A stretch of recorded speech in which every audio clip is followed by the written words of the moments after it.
Hello, everybody, and welcome back to another episode of the Meaty Boat Podcast, your weekly rundown where we talk about movies, TV, music, and video games. Not necessarily in that order. My name is Mike. Not with me is Matt, because he's on vacation this week. So if you just happen to like hearing my voice for the next 45 minutes, you're in luck because it's all me. If, however, you do not like hearing the sound of my voice, one, I'm very hurtful to hear that. But two, this episode may or may not be for you. Your mileage may vary. So let's get right into it, starting with the. Oh, wait, I forgot. Today is June 5th. This is episode 490. That's why I have Matt to remind me to do that stuff. Uh, yeah, we're going to get right into this 490th episode with the music section. Start the music section with the billboard. Start the billboard with the Hot 100. And you've listened, as at number one is Ordinary by Alex Warren. But at numbers 2, 3, and 4, what I want, just in case I'm the problem, is just a triple-decker stack of Morgan Wallen. In that order, by the way. Also featuring Tate McRae at the top there. But rounding out your top five is Luther by Kendrick Lamar and SZA. As for your albums chart, your Billboard 200. At number one is The Problem with Morgan Wallen. Coming in at two, SOS by SZA. At three, GNX by Kendrick Lamar. Coming in at four, One Thing at a Time by Morgan Wallen. And rounding out your top five, Music by Playboy Cardi. All right. If you didn't like any of those albums, we have new releases. Two this week. First up, we have More by Pulp and Lotus by Little Smiz. Sorry, by Little Smiz. All right, let's get into the music news. And unfortunately, we do not record these things on Friday. Otherwise, this would have been the big news story last week, and we've gotten Matt's thoughts on this last week. But we've had a whole week now to sit, to think, to gather data, because we can now celebrate that Taylor Swift, yes, that Taylor Swift, has regained control over her entire body of work. In a lengthy note posted to her official website on Friday, Swift announced, quote, all of the music I've ever made now belongs to me. The pop star said she purchased her catalogs of recordings, originally released through Big Machine Records, from their most recent owner, the private equity firm Shamrock Capital. The amount was not publicly disclosed at the time. She also noted that the re-record of Debut was completed and would possibly see the light of day in the future. However, she's only recorded about 25% of Reputation and does not seem to be interested in finishing that album for those Taylor versions. On Friday, overall streaming for Swift's entire catalog increased. The biggest gainer over the weekend was the OG version of Speak Now, which increased by more than 430% globally. In second place was debut album Taylor Swift. That saw a sizable 220% global jump. The third highest increase was for Reputation, which saw its global Spotify streams increase to nearly 160%. Overall, 1989 was the lowest, in which it saw a 110% increase in viewer listen in viewer in listeners over at Spotify. What this means is that the Taylor's versions were not done in a waste, not considered a waste, and the Eras Tour, not considered a waste, because those projects helped her amass the amount of capital needed to purchase her records back. I've seen a lot of discourse on the web saying that, well, now we no longer have to listen to the Taylor's versions. But here's the thing though, the Taylor's versions have the extra bonus tracks on them. The originals, even the deluxe versions, do not. So if you want the full discography of everything that she's written, you're gonna still want to use the Taylor's versions. Sorry, the Taylor's versions, but you no longer have to have your playlist specifically curated to include those Taylor versions if you now prefer to listen to the original soundtracks. Uh, all the money, all the profits, all the proceeds, however you want to phrase your dividends, will now be going directly to Taylor Swift herself because she now has full ownership of her masters, like she wanted in the first place. When we got into this whole mess 5 years ago, 6 years ago, 7 years ago, however long it's been a saga because he who should not be named over there, being Big Machine Records, didn't want to give them. Thus, we were in this whole.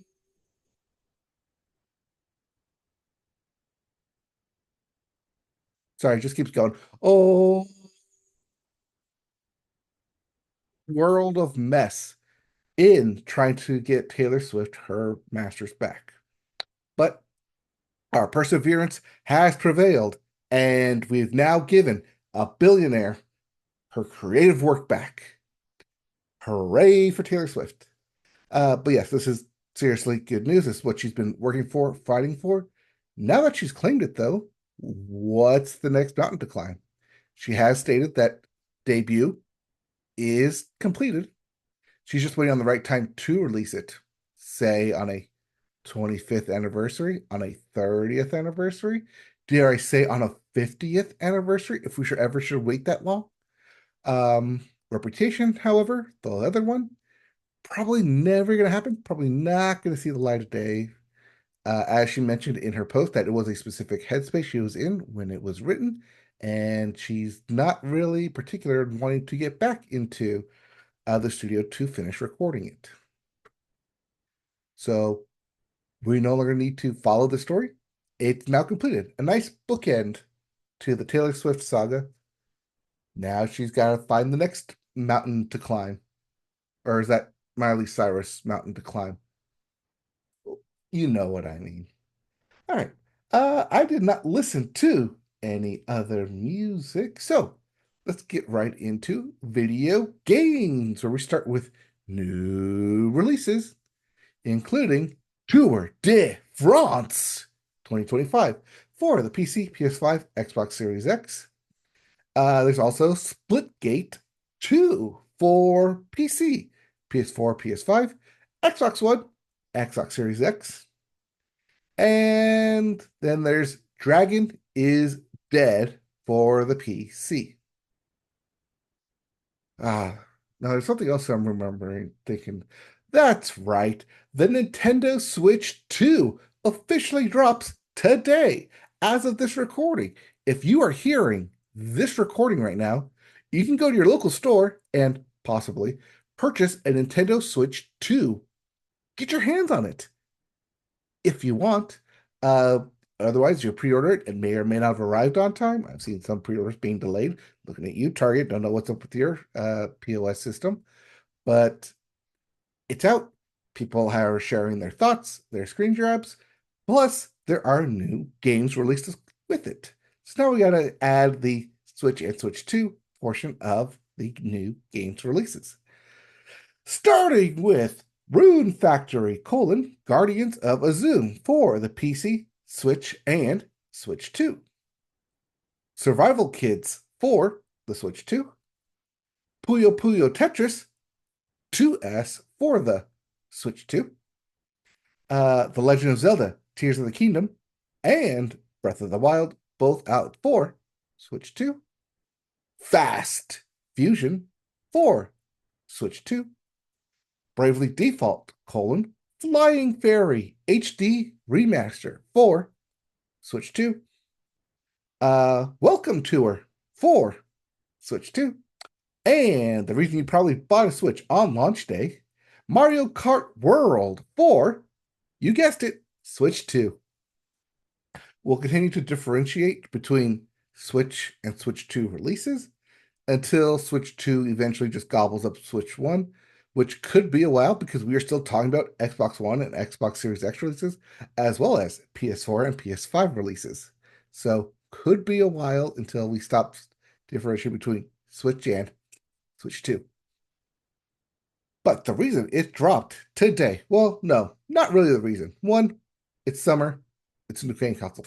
But also, with summer comes Summer Games Fest. Oh, yeah, Jeff Keighley is bringing you Summer Games Fest from the YouTube Theater in Los Angeles live tomorrow.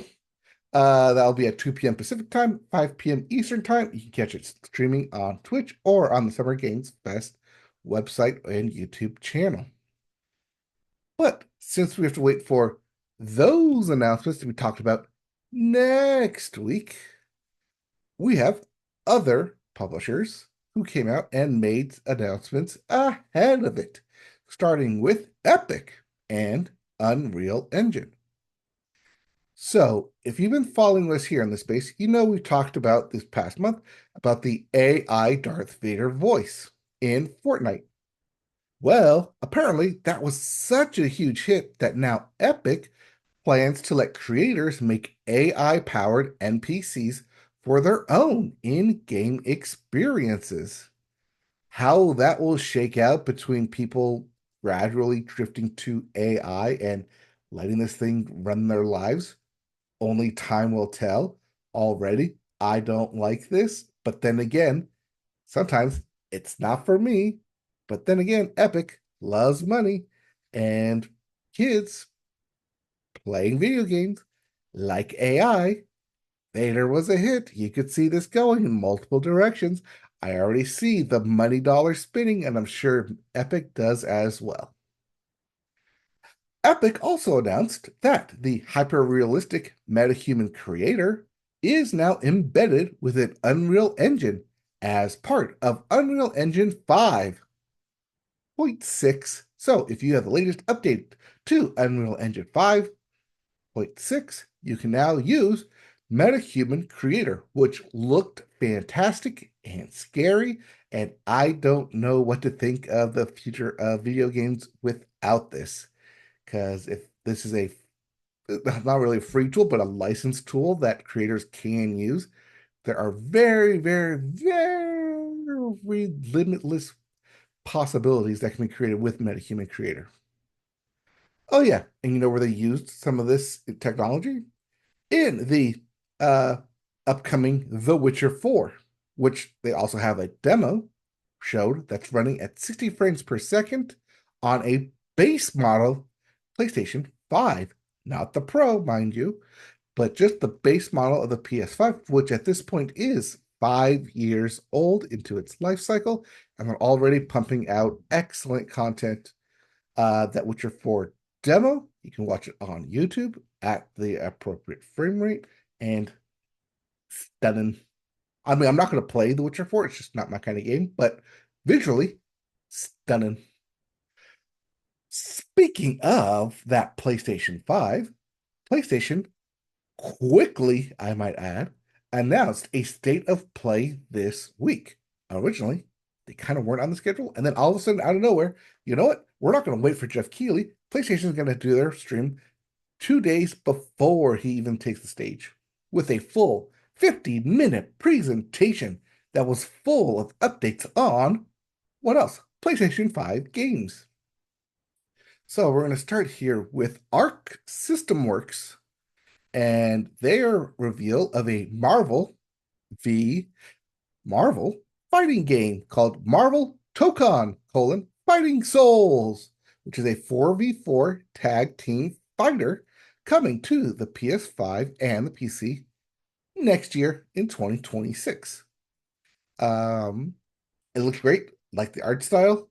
In addition to this, they also announced a new PlayStation specific fighting controller mapped out like you would in the classic consoles. So that looks cool and exciting. If you're into fighting games, I am not into fighting games, not for me, but I do love the art style that they've gone with this. We also have from Square Enix, not the game I was hoping for, but instead a new version of the strategy role-playing game, Final Fantasy Tactics, the Invalis Chronicles. So yeah, for all you turn-based Final Fantasy fans, new tactics. Then we have Res and Tetris Effect developer, Enhanced Games, and that's a new entry into the Luminese puzzle game series called Lumens Arise, coming in fall 2025. And this looked pretty good. If you really like Tetris Effect, this looks right up your alley. If you like puzzles, I mean, and you like Tetris Effect because Tetris Effect is a puzzle game, then you're gonna like this game. It looked cool, it looked crisp. I was kind of excited for it. I may be picking this game up but we'll see where it comes. How late in fall 2025 it does come. If it gets pushed to holiday or even 2026, we could see that, but this does look exciting. We also have the reveal of a 2020 game, when the PlayStation 5 was first announced. Well, during that original reveal, Capcom had revealed a game called Pragmata. Well, the long-delayed sci-fi action game, Pragmata, has come out of hiding with a new trailer and a new release window next year. There's also a fun little cheeky bit where they kind of announce that, like, hey, we realized it was supposed to be like 2 years ago, but don't wait, it's coming next year for sure. Hold that space, because who knows, it may be moved again. Uh, Something that probably won't be moved is Team Ninja's action series, Neo, as it returns with Neo 3. You guessed it, next year, 2026. Although, to kind of ease that weight, that demo that they showed off is out and available now for the PS5. Something that is coming this year is Mortal Kombat, Legacy Collection with a K. That'll be out in 2025, so you can get your fighting on there.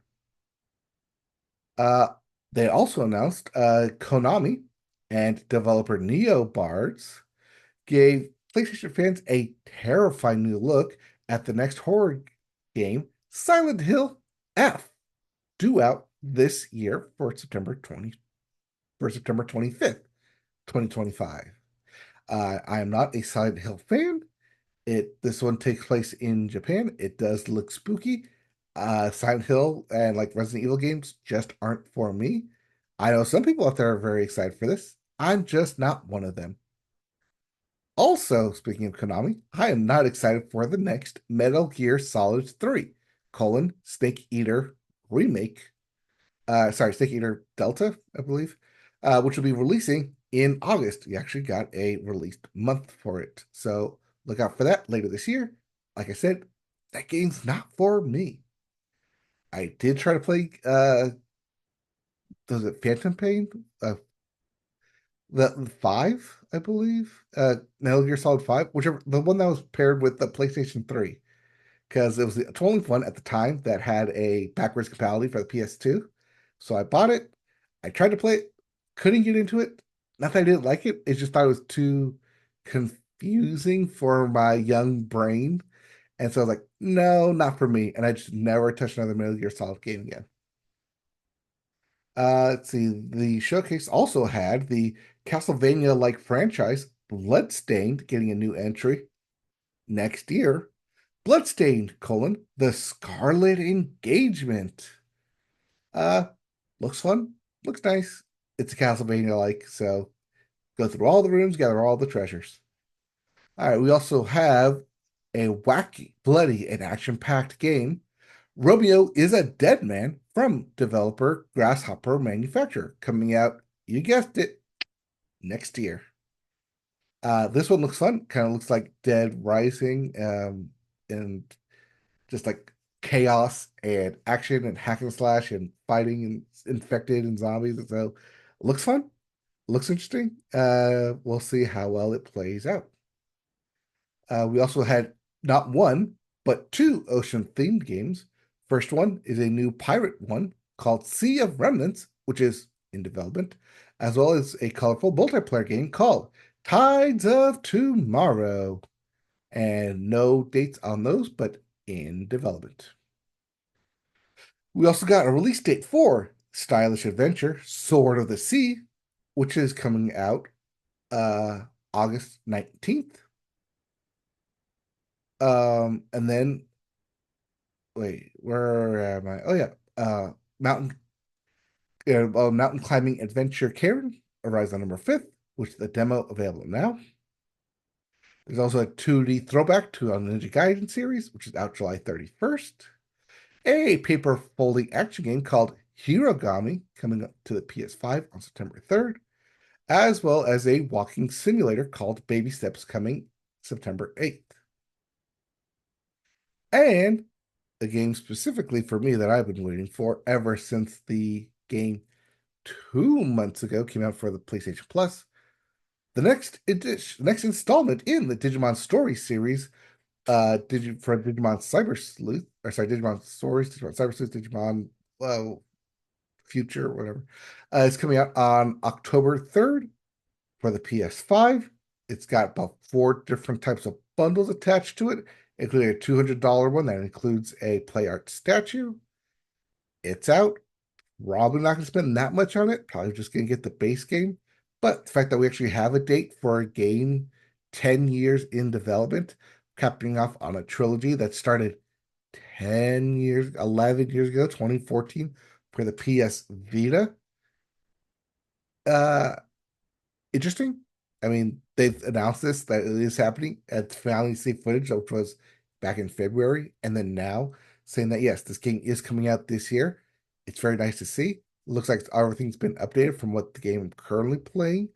And because I'm so into the current game, I'm glad that PlayStation put it out for the PS Plus for us to play to get excited for the continuation of the story later this year. This is one of the smart moves that PlayStation does every now and then. So, to the Digimon cap to you. But like I said, Summer Games Fest officially kicks off tomorrow on the 6th, as well as Day of the Devs for a bunch of indie games and Devolver Digital with their next games. All that happening tomorrow on the 6th. On the 7th, we have showcases from women-led games, as well as worldwide games from Latin America, Southeast Asia, Australia, and New Zealand. To close out the Summer Games Fest, there will be an Xbox showcase on the 8th, which is the Sunday, as well as a PC gaming showcase, pretty much wrapping up anything we didn't see. And to cap everything off, a live demo of Death Stranding 2 will take place for those of you into Death Stranding 2. Once again, not for me, but Hideo Kojima fans, I know you're out there. If you're listening to this podcast, that is a very thin margin of the Venn diagram that I'm glad you're listening to us. But yeah, it's there. It's coming. Again, not a game for me. Although I did play Death Stranding. I think I got about maybe 20% of the way into it. I did get to the next place, but then I kind of like stopped and I kind of fell off. And that story just got way too confusing for me. Even like watching like any type of recap for it, still very confusing. But yeah, I mean, what do you expect from a Kojima game? And that's what we have for Summer Games Fest coming up. We'll be back next week to cover everything from Summer Games Fest, the Xbox Showcase, the Devolver Digital, the PC Showcase around the world, the limited games, the indie games, everything next week with Matt. So this space will be a lot bigger next time. But as for games that I have been playing, like I said, some more Digimon Cyber Sleuth, some more Nikki Infinity, some more Balatro. I'm just rotating through those three games right now. I know there were some new games that dropped on the PlayStation Plus. I have to take a look. But yeah, I'll just keep rotating through that for a while. Nothing upcoming that's really catching my eye that's like, got to play today. Should probably look into that. All right, let's get on into television, where we start with the sports corner. And it's tennis time. Rolling Garros. Take it over in France, where we have a possible number one ranked versus number two ranked in the finals. For the women, it has been solidified. Number one ranked Anya Sabalenka will take on number two ranked Coco Gauff. However, for the men's, we'll find that out tomorrow, where number one ranked Jannik Sinner will take place in his semifinal bracket, and number two, Carlos Alcaraz, will take place in his semifinal bracket. Should they both win tomorrow, that means for the finals, we'll have number one versus two for the men and number one, two for the women. Very fun to see. Let's see here. Over in the NFL, real quickly. Well, video game slash NFL. The Madden cover was revealed, and it's none other than Saquon Barkley. Well, no, he didn't win MVP, but the Super Bowl champion Saquon Barkley is on the cover with his very signature move of leaping over backwards a defender, which, of course, iconic shot, iconic play, making now an iconic cover. Uh, Baseball continues to baseball. The Colorado Rockies finally won a series. That means they have a 3-win series. Sorry, not have. Past tense. Had a 3-win series. So good for you, but still long way to climb. Over in the finals land, we're out of the playoffs and into the finals for NHL. It is the Panthers coming into the finals for a third consecutive time versus the Oilers. Last night, the Oilers took a 1-0 series lead, uh, hoping to get a clean sweep and a trophy for Connor McDavid. That game went overtime. It's an exciting time to watch both these hockey and NBA finals, because the best teams, best teams make it to the finals. I say best teams because over in the NBA, the Pacers, who are ranked fourth this year, take on the Oklahoma City Thunder, who are seeded one this year in the finals. Tip off for that game is today as of recording, so there is no lead in the series yet. But having just lost the series, the New York Knicks immediately made a coaching change. Head coach Tom Thibodeau, he is let go after leading the New York Knicks to the Eastern Conference Finals, their first in 25 years. Over his tenure, he's made playoffs 4 of the last 5 years, and during that time, consecutive 50-plus win seasons. But because he couldn't get them into the finals of the Promised Land, they've officially let him go. Well, that and the epic collapse against the Pacers are why they let him go. But yeah, it's cool, fun, nice. Head coaching position now open in New York. Also, Tom Thibodeau's not going to stay unemployed for too long. Yeah. And then, yeah, over in the College World Series, the softball has its finals today with number 6 seeded Texas versus number 12 seeded Texas Tech. Texas leads that series 1-0. Should Texas Tech tie it up, they will play a third game in a best of 3 match. Otherwise, Texas could close it out close it out today for the College World Series softball championship. The College World Series men's baseball is reaching its super regionals, which is always fun to say, this weekend. All right.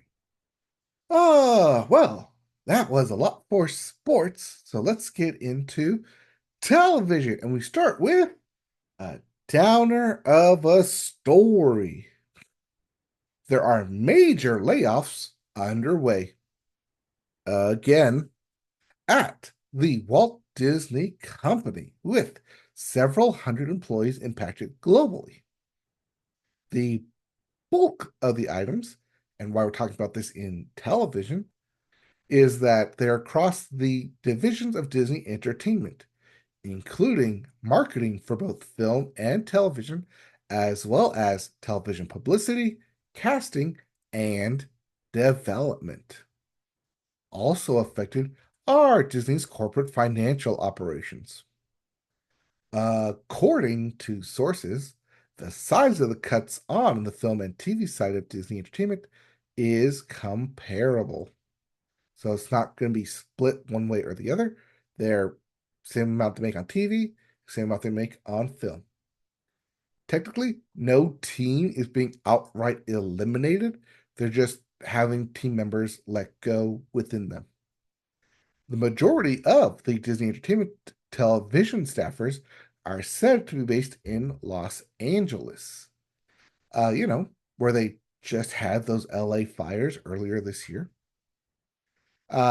This round of firing is the fourth and currently largest round of layoffs within the past 10 months that has affected various Disney television operations.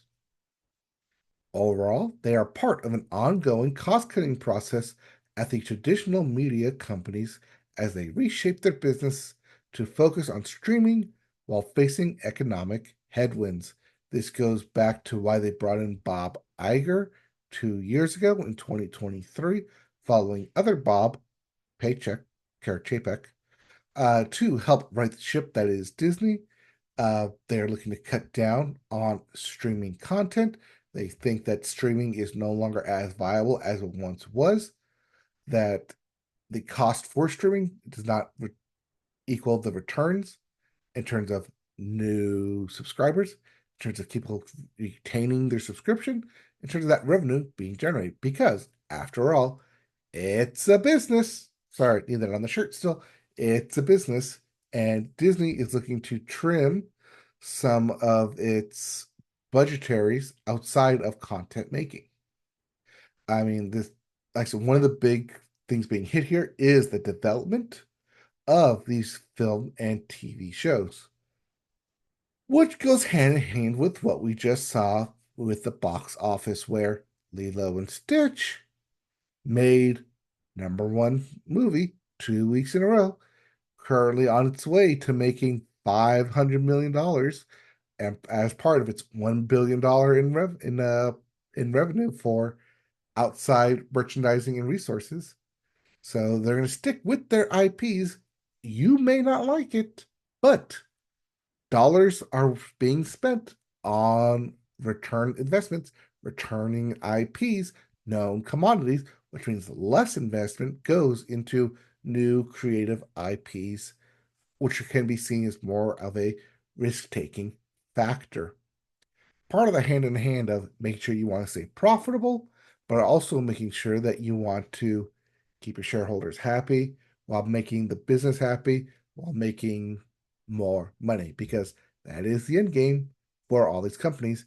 Keep making money. But yeah, round of layoffs. Back to the story. Their fourth one in 10 months. Do we want to make it 5 in a year? I, unfortunately, bet they probably could. But we'll see. We'll hold the space, starting to shape to look like one of our stories of the year, which is constant layoffs in the entertainment industry. All right. Out of that downer is into thoughts. Did I watch anything? Well, I did finish 24 and 24 over on the Food Network or HBO Max. So that's done. That's complete. Hacks, still done, complete. Technically, there was an extra episode. Technically, there might even be another episode. But then it's getting over what we already thought was the ending. So I'll let you know when it finishes. I also finished and saw the updated Mythic Quest, so that's officially done and off my plate. I did finish Andor, so that's officially done and off my plate. Yeah, it's coming up in the summer season, so I'm just kind of like finishing up shows that I've started, binging anything that I didn't catch up on, and trying to catch up on other shows as well, like the new Rick and Morty season, which premiered 2 weeks ago. Haven't caught up on that yet, but planning to in a couple weeks, episodes. I'm not sure. Not really a weekly show for me anymore. Used to be, not anymore.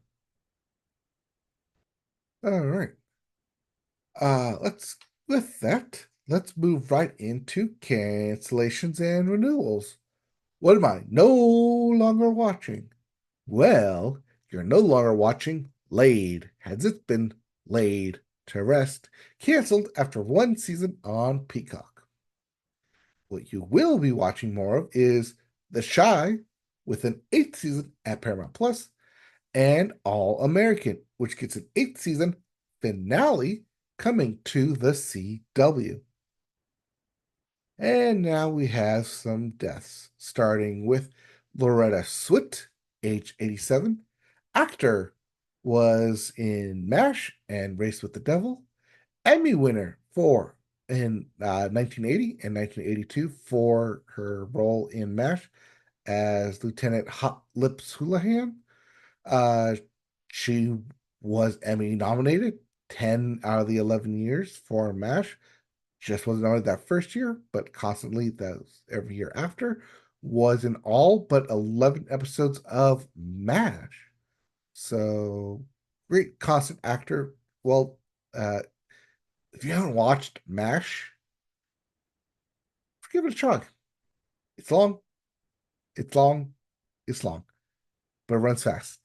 We also lost Jonathan Joss, age 59. Actor, was in King of the Hill, Parks and Rec, The Magnificent Seven. He was slated, I believe, to come back in the new reboot of King of the Hill, playing John Redcorn. He was the tribal chief on Parks and Rec. Very notable actor. You've seen him, you can recognize his voice. Will be missed. 59 is young, especially with like the King of the Hill reboot, like I said, coming back so soon. We also lost Renee Victor, age 71. Actor, was the grandma in Coco. And we lost Valerie Mahaffey, age 71. Actor, was in Sully, French Exit, Workaholics, Seinfeld, one of those character actors where you've seen her face, you don't know to know her work, but you've definitely seen her face around. All right, let's go on then to wrap up this solo show with the movie section. We'll start the movies with the weekend box office. Starting with number one, Lilo and Stitch, still making money, $61 million, makes it the number one movie, bringing its total to $278 million. At number two is Mission Impossible, The Final Reckoning, with another $27 million. That brings its total to $122 million. At three, debuting at number three, Karate Kid, Legends, for $20 million, with a $20 million debut, $20 million total. At four, we have Final Destination, Bloodlines, with another $10 million, bringing its total to $111 million. They make those things for cheap. That's a success. Hey, round to get your top five. Debuting at top five, Bring Her Back with $7 million. I did not see this on the calendar. I don't know what this is. Upcoming, wider release for The Phoenician Scheme, but they'll come up against From the World of John Wick, Ballerina, as well as The Ritual. Uh, the Ritual, I believe. Uh, where's my calendar? I believe it's still coming up. Oh, yes, the horror thriller with Al Pacino. That's why it's on here. We'll see what happens. Also, The Life of Chuck with Tom Hiddleston and Jacob Tremblay is coming out this week. We'll see if that makes any splashes or waves because that's a neon film and may or may not do anything.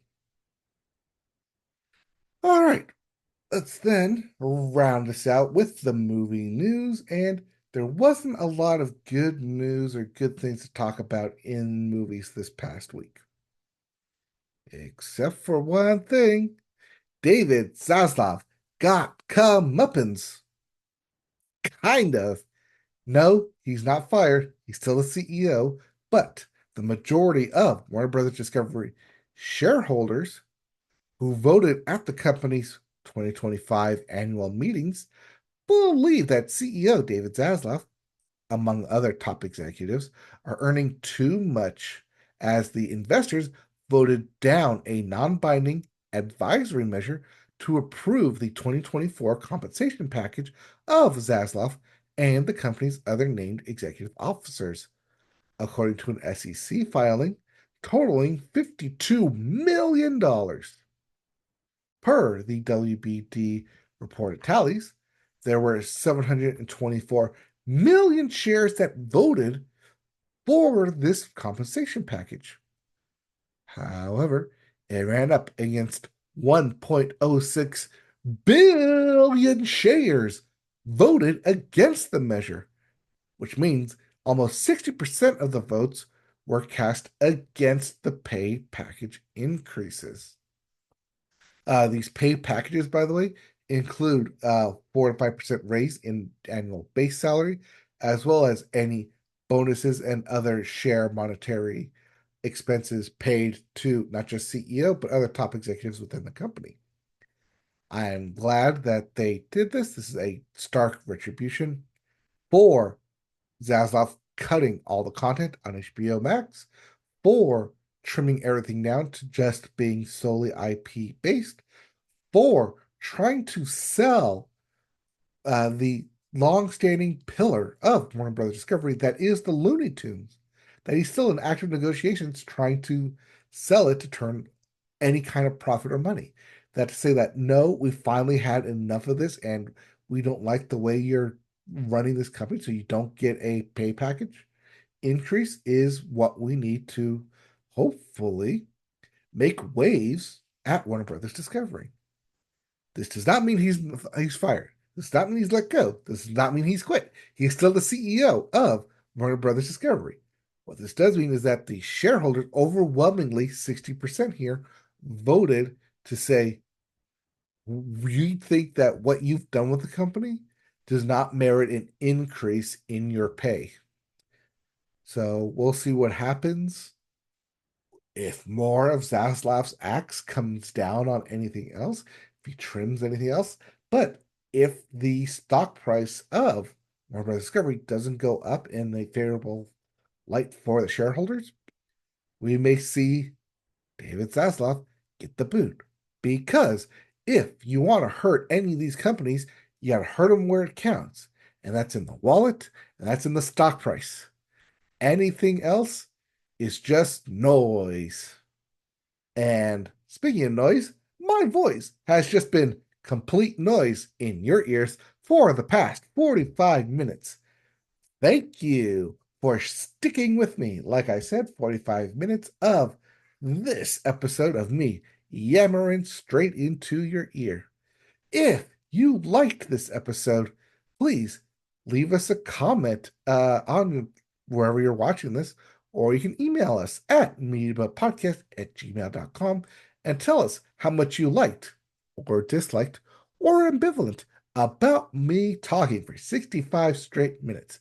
If you missed Matt and want to give him a nice welcome back message, you can do so by emailing us at mediabubpodcast@gmail.com. You can catch an archive of our shows as well as an archive of some of our write-ups that we've done at MediaBoatPodcast.com. You can catch my beautiful mug as well as Matt's next week when he returns at the YouTube page, Media Boat Podcast. You can find us on Google Play, Spotify, Apple Podcasts, Amazon. Anywhere you get an RSS podcasting feed, you can find us. We're also on Facebook still, Media Boat Podcast. We're on Twitch with Media Boat. We still have that IMDb page. Just search Media Boat Podcast. On Discord, if you want to find us, Media Boat Podcast, as well as Blue Sky, mediaboat.bsky.social. That will do it for me here. That will do it for this episode. We will be back next week with more news, more thoughts, more Matt, and more of us. Okay, bye.